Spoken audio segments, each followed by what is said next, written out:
नाहिद हसन इस एरिया का शेर है।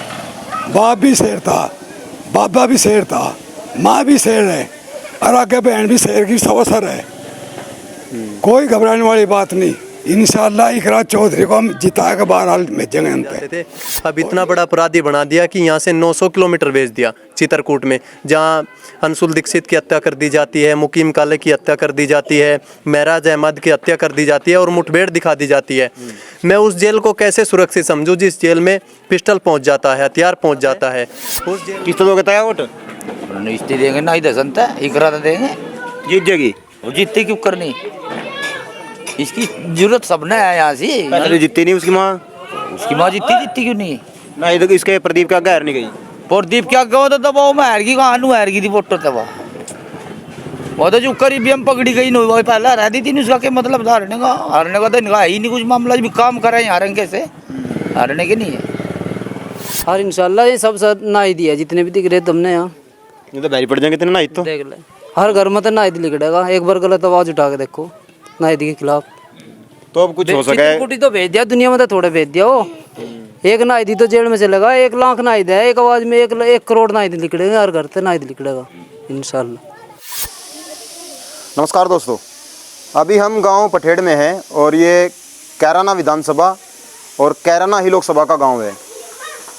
आप देख सकते हैं किस तरीके से गांव के मौजूदा लोग जो हैं, जिम्मेदार लोग जो हैं यहाँ बैठे हुए हैं और हम इस पर बातचीत करने के लिए गांव में आए हैं। नाहिद हसन का ट्रांसफ़र मुजफ्फरनगर से चित्रकूट भेज दिया है। आप अच्छी तरीके से जानते हैं चित्रकूट जेल में क्या क्या हुआ है और जिस तरीके से मुकीम की हत्या वहाँ कर दी गई, उससे जो क्षेत्र के लोग हैं उनमें असमंजस है, कहीं उनके साथ भी कोई हादसा न हो जाए।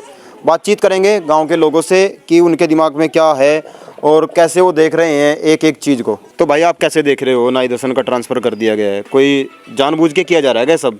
बिल्कुल जानबूझ के किया जा रहा है। ये भाजपा तानाशाही की बिल्कुल चाल है कि यहाँ पे विधायक नाहिद हसन को जेल में सुरक्षित महसूस कर रहे थे हम कि भाई अपनी जेल है, अपना क्षेत्र है, अपने क्षेत्र में लोगों के काम कर रखे, अपने लोग मिलने के लिए जाते थे। अब इतना बड़ा अपराधी बना दिया कि यहाँ से 900 किलोमीटर भेज दिया चित्रकूट में, जहाँ अंशुल दीक्षित की हत्या कर दी जाती है, मुकीम काले की हत्या कर दी जाती है, महराज अहमद की हत्या कर दी जाती है और मुठभेड़ दिखा दी जाती है। मैं उस जेल को कैसे सुरक्षित समझूं जिस जेल में पिस्टल पहुंच जाता है, हथियार पहुंच जाता है। उस जेल में अगर विधायक नाहिद हसन के साथ कुछ हो गया तो फिर कौन जिम्मेदार होगा? हमने प्रशासन से कई बार अपील की है कि भाई ऐसा ना किया जाए कि विधायक चौधरी नाहिद हसन को ट्रांसफ़र ना करा जाए, लेकिन रातों रात प्लानिंग कर ली, जैसे एक बड़े हिस्ट्री शीटर बदमाश के साथ कर लिया जाता है, उसको ट्रांसफ़र कर दिया जाता है। अगर चालान ही लगाना था तो मेरठ, सहारनपुर, मुजफ्फरनगर से बड़ौत, बागपत इधर लगा देते। इतनी दूर 900 किलोमीटर मानने की बात है। अगर कोई मिलने का इच्छुक हो, अपने विधायक प्रतिनिधि, जनप्रतिनिधि से मिलना चाहे तो 900 किलोमीटर कैसे जाएगा? जो दिल्ली से बिल्कुल एक ट्रेन जाती है, अगर वो छूट गई तो वो कैसे जाएगा? और यहाँ मुजफ्फरनगर तो ऐसा था कि आदमी हफ्ते में, महीने में, 2 महीने में अपने जनप्रतिनिधि से मिल सकता था। और प्रदीप चौधरी की बात कर रहे हैं आप बार बार। प्रदीप चौधरी ने तो यहाँ क्षेत्र में आके कुछ देखा तक भी नहीं।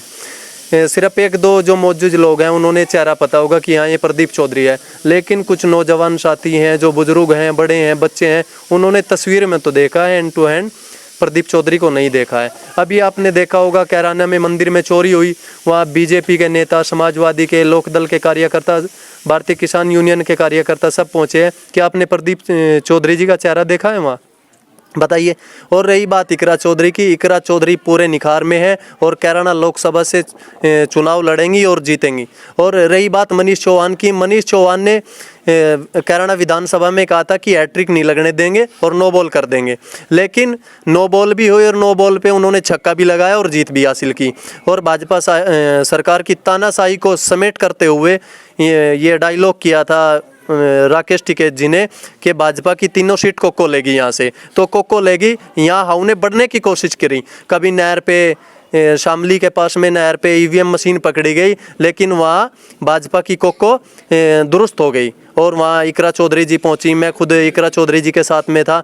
हमने वहाँ जो बड़े बड़े अधिकारी थे उनसे बात की कि ऐसे क्यों, कि आपने अगर ईवीएम बदलनी थी तो चुनाव ही ना कराते, इससे बढ़िया तानाशाही सरकार चल ही रही है, तुम्हारी मनमानी कर ही रहे हो, तो चुनाव में ऐसे ही जीत हासिल कर लेते। तो अब जो चुनाव आ रहा है 2024 का, तो आपको क्या लगता है कौन अब की बार बाजी मार पाएगा यहाँ से?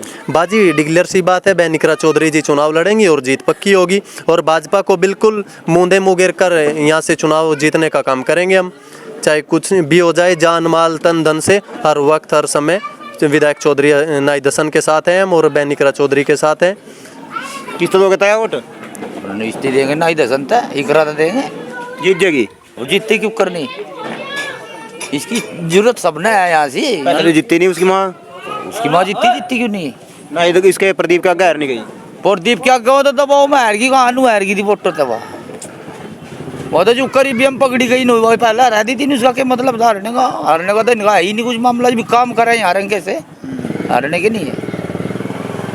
और भी कुछ लोग मौजूद हैं यहाँ पे, उनसे भी बातचीत करेंगे कि क्योंकि जिस तरीके से नाहिद के साथ एक तरफा ज्यादती की जा रही है और जो क्षेत्र के लोग हैं, मौजूदा जो लोग हैं, जब वो मिलने के लिए जाते थे बहुत सारी बातें होती थी, लेकिन अब ट्रांसफ़र चित्रकूट कर दिया गया है जो कि यहाँ से लगभग 950 किलोमीटर के लगभग है।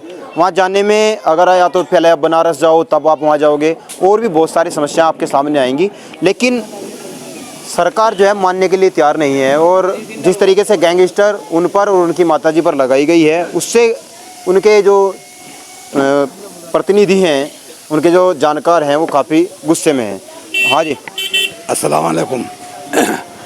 नाहिद हसन इस एरिया का शेर है, बाप भी शेर था, बाबा भी शेर था, माँ भी शेर है और आगे बहन भी शेर की सवसर है। कोई घबराने वाली बात नहीं। इंशाअल्लाह इकरा चौधरी को हम जिता के बहरहाल भेजेंगे अंत। और इकरा चौधरी ने नाहिद हसन ने काम किया इस एरिया में जो आई लोग नहीं कर सके। और इडारिस के बाप ने स्कूल क्या था यहाँ? एक स्कूल है प्राइमरी, एक 8वीं का स्कूल है, 2 स्कूल है। बस का आवे उरे नहीं बस नहीं आती, कुछ भी नहीं आती, बस कहीं मजा करो कराने पैदल जाए अपने अपनी बाइक पे जा। और कह रहे विकास करवा दिया उनने तो करवा इतना हो रहा, ये तो ये उधर तो भाजपा उधर तो रे बंद, अन्य अड्डा बजे, बस अड्डा बजे यू बस आया करी थी पहले। हाँ, बस अड्डे पे खड़े आप। प्रदीप ने बंद करवा दी उधर तो या भाजपा सरकार चली, उधर तो वाणी बंद होगी। अन्य या सड़क नियंत्रण मान लो ऐसा जो लौट के जाते नहीं ये भी कुछ नहीं रहता, डक्का चले जाते। हाँ, और सब पढ़वा दिया उन्होंने इनकी चली ताना से। हाँ भाई जी, क्या नाम है? मोहम्मद अख्तर। तो ये जो मामला कर रहे था वो जी, बस लग रही थी, सच्चे में चल रही थी वैसे ही? यही चली 11 साल लगातार बस चली। उस टाइम कौन थे एमपी यहाँ? उस टाइम पे तो चौधरी मनोहर थे। तो मनोहर हसन के टाइम में काफ़ी बसें चला करती थी उस टाइम। हाँ जी। और जब से सरकार बदली तब से कुछ बदलाव हुआ नहीं? जब से सरकार बदलाव हुआ, जब से तो कुछ भी नहीं हुआ, मामला ख़राब ही जी। मामला ख़राब ही है। तो फिर भी लगाया कुछ चांस होगा कुछ? इस सरकार में तो लगता नहीं हमें। बढ़िया सरकार है, सारे तो इतने गुंडे बदमाश चुन दिए। हमारे लिए तो बढ़िया नहीं है, सबके लिए बढ़िया होगी, गरीब जनता के लिए तो बढ़िया नहीं है। गरीब जनता ने तो वोट दिया, एक तरफा वोट कराया। धक्के तो जीत रहे। धक्का कैसा? धक्का ईवीएम बदले हैं, उस तो जीत रहे नहीं। वैसे 1 नंबर में इलेक्शन करा लो, कभी भी नहीं जीतने के। बिल्कुल बिल्कुल भी नहीं ये जीत। करवाया दिया मामला। आज क्या नाम है भाई साहब? राशिद अली।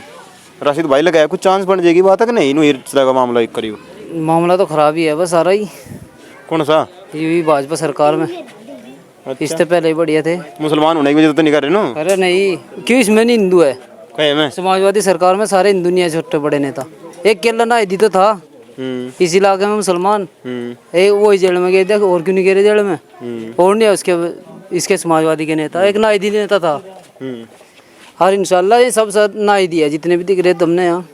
ये तो बैरी पड़ जाएंगे तेरे ना तो। देख ले, हर घर में तो नाहिदी लिखड़ेगा, एक बार गलत आवाज उठा के देखो नाहिदी के खिलाफ। तो अब कुछ हो सके। चित्रकूट तो भेज दिया दुनिया में, तो थोड़े भेज दिया वो। एक नाहिदी तो जेल में चलेगा, 1 लाख नाहिद है, एक आवाज में 1 करोड़ नाहिदी लिखड़ेगा, हर घर से नाहिदी लिखड़ेगा इंशाल्लाह। ऐसा क्या है ये, मतलब इतना प्यार क्यों करो ना इतने? नाहिद हमारी जान है और हम नाहिद की जान है। काम करे है जी, काम करे वो। अच्छा, काम करता है, किसी भी टाइम चले जाओ, उसी टाइम तैयार रहे। और एक राशन के बारे में क्या कहोगे? एक राशन चुनाव नजदीक है लिया, उसमें लगाया कुछ बात कोई है ही नहीं, मामला तो साफ ही है क्लियर। उसके सामने तो कोई भी आ जाए, चाहे योगी भी आ जाए, एक बंदा योगी भी नहीं गढ़ने का। इकरा के हाँ इतना कर रहा काम? हाँ कर रहा है मामला सच्ची? हाँ वो खतरनाक हो रहा है मामला फिर तो है। खतरनाक है। चलो अभी हम ये गांव पठेड़ है, और जिस तरीके से आपने गांव के लोगों को सुना, तो आने वाला जो चुनाव है 2024 का, उसमें इकरा हसन बाजी मार सकती है। हालांकि अभी टिकट क्लियर नहीं हुआ है, किसका टिकट होगा इसमें कन्फ्यूजन रहेगा, क्योंकि 4 पार्टियों का यहाँ गठबंधन हो सकता है, जिसमें 2 पहले ही हैं, समाजवादी पार्टी और राष्ट्रीय लोकदल। इसके साथ साथ कांग्रेस और बसपा का भी गठबंधन हो सकता है, ऐसी बातें चल चुकी हैं। और अगर गठबंधन चारों पार्टियों का होता है तो इकरा हसन का टिकट होना असंभव हो जाएगा, क्योंकि जनता की बात पहुंच नहीं पाती और जनता को इन चीज़ों के बारे में मालूम भी नहीं होता है। धन्यवाद।